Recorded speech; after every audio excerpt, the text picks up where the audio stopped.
When turning threads, the depth of cut decreases layer by layer. It's better to stay the same as below. In thread turning, when given a margin for each cut, it is better to follow the principle of a constant cutting area.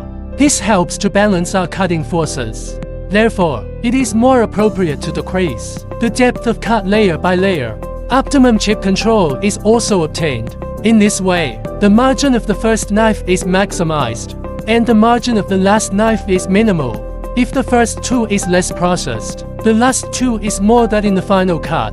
The tool is subjected to excessive cutting forces.